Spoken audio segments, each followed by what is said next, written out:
the person behind the production. Ayan na po, arriving sa blue carpet, the people's superstar, Kim Chu and Paolo Avellino, also known as Kim Pao. Thank you sa 33 official fan groups po ng Kim Pao at sa support nila today. Thank you, thank you. Thank you, Kim Pao Universe Official. Thank you, Kim Pao International. Thank you, Kim Chu Global. Paolo Global. We are joined by overall 45 official fan groups po ng People Superstars. Ang mga blessings po sa buhay ko, Kim Chu and Paolo Avellino.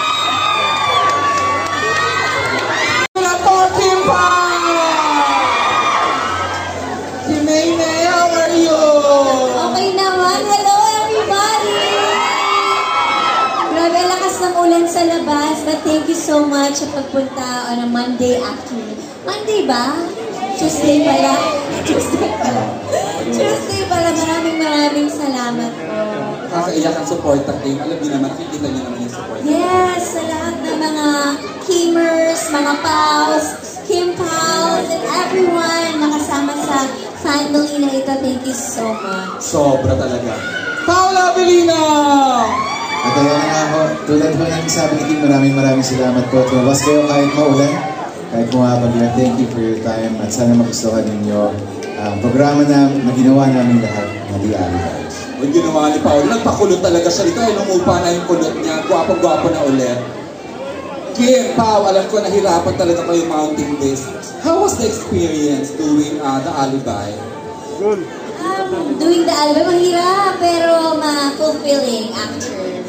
Parang it's something na yun. Akala ko 60 ang pamilya ko. Ano. Pinapastretch ako ni Sheila. Stretch pa? Sino to? I know. Pero masaya siyang gawin. It's something different that we can offer to all our supporters. And we're very thankful, of course, sa Prime Video, sa Dreamscape. They're here, our friends from Prime Video.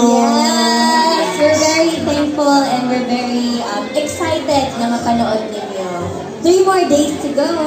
Wow, anong ginawa mo dito? Ang dami kong physical na binago sa sarili mo to prepare for your character here, Pao.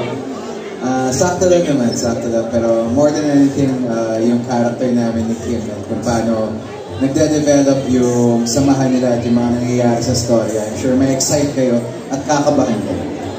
Wow, Kim, thank you sa kaligayahan ay binibigay niyo sa amin, sa mga fans. Iba talaga. Thank you. At sa lahat naman nanonood online. Hello po. Nakasubscribe na ba kayo? Sino dito ang wala pang Prime Video? Walang sumagot. So lahat meron. Para pa lang Kim Pao Universe ng 300 slots. Sa lahat ng peron. Sobra. May pangkas pa sila, may billboard, at may cocktails area here, Kim Pao. Ang mga fans Tita Cory in the house! Speaking of Tita Cory, kaka-photo lang daw, please. Our Prime family. And of course, with our partners sa Prime Video, journalist Miss Pia Laurel. Sige na, this will be the last frame natin before tayo magsimula. Tandaan. Ayan, we will let Kim and as of course joined by the heads of Dreamscape, Miss Kylie and Sir Rondel. Ayan, this is a power photo you should miss. Please, Mike, can we do the blocking?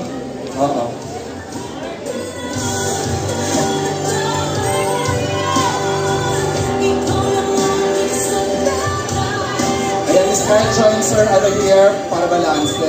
Hi, Miss Tia, you made it. Thank you. Tita Cory, there she is with Kim Pao. Ayan. This is a power photo. Ito pang official.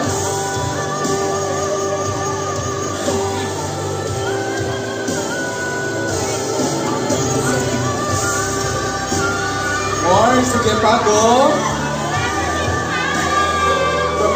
Okay. Para sa ating celebrity screening.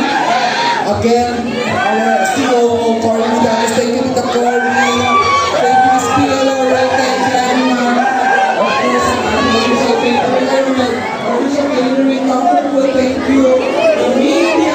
Influencers, lovers, marketing.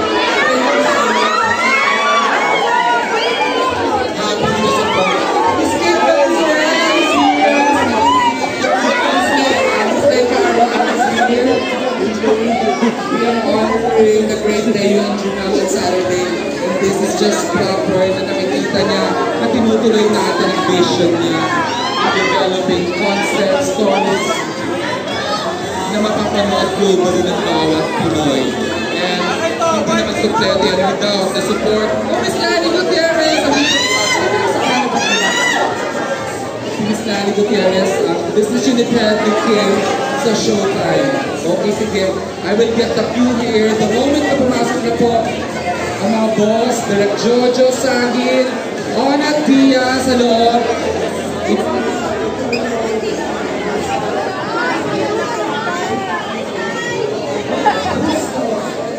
Fernandez.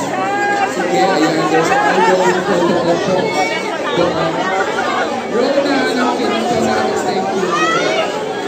Ayan, dito na sila. Ayan sila.